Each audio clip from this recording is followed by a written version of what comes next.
today. And ginger lemon.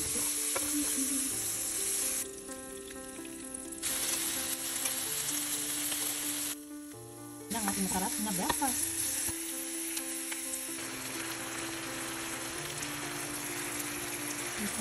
At ito yung spoon pot.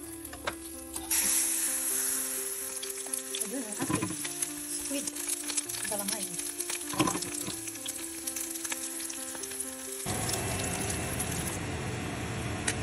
Fruit salad, golden curry salad. 2 minutes, perfect ang pagkaluto.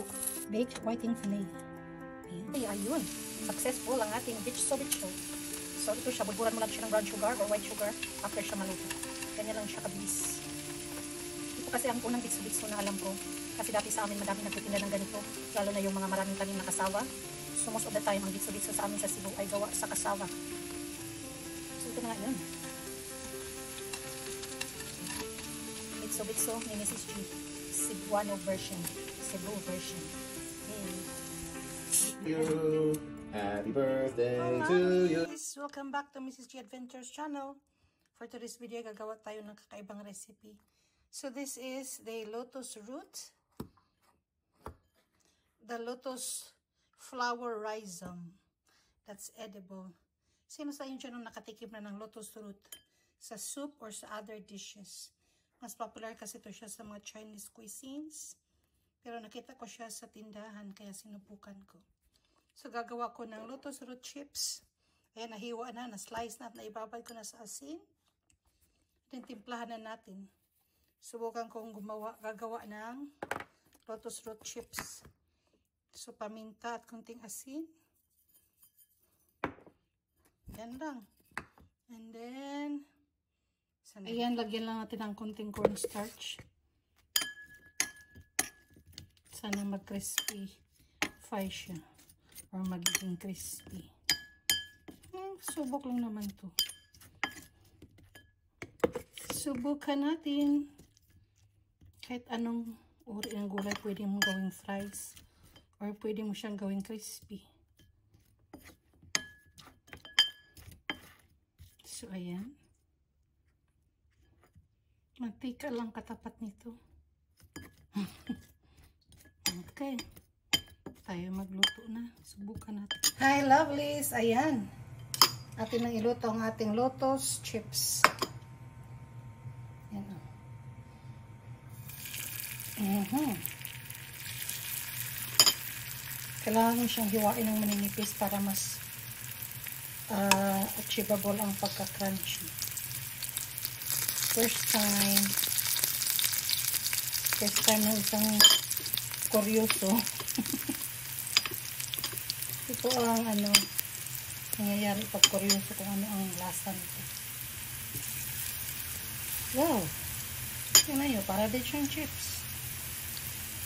Pwede nang gawing chips yung katawan ng saging, mas lalo pa ito. Mas manipis, mas mabilis maluto at mas crunchy.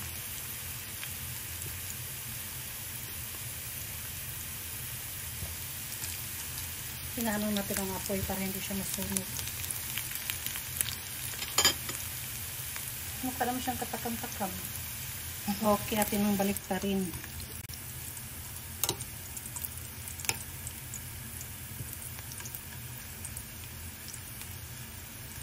Huwag naman natin sunugin.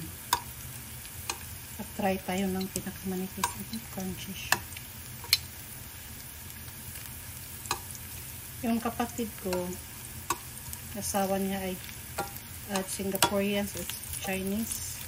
Yung family nila ay laging nagluluto ng pork ribs with herbs and lotus root. Para din siyang gabi. Pero ito ay aquatic talaga kasi nasa putikan o sa tubigan. Ang gabi kasi minsan may siya, may sa tuyo o minsan sa may basa ng tubig.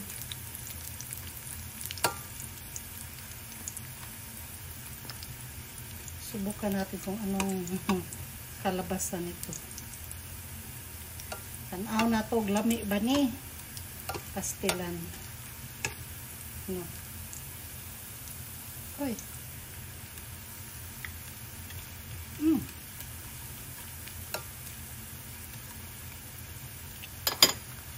Mas lamig siya pag crunchy jud. Ayan, mukhang crunchy na.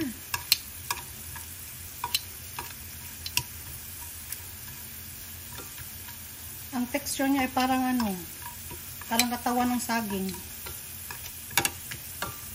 Ubod sa saging ba? Nakasuway o hiwa sa bani sa saging. Ito dating na natin.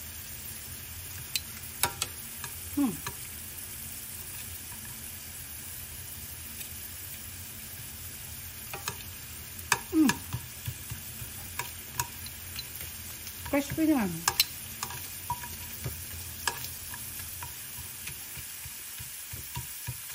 Masarap ang lasa niya. Buti konti lang ang lasa na nilagay ko.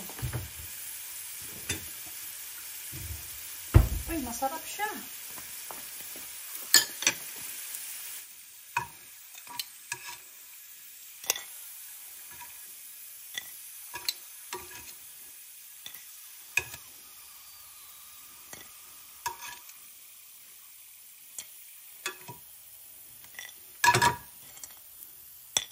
Ayan, crispy naman.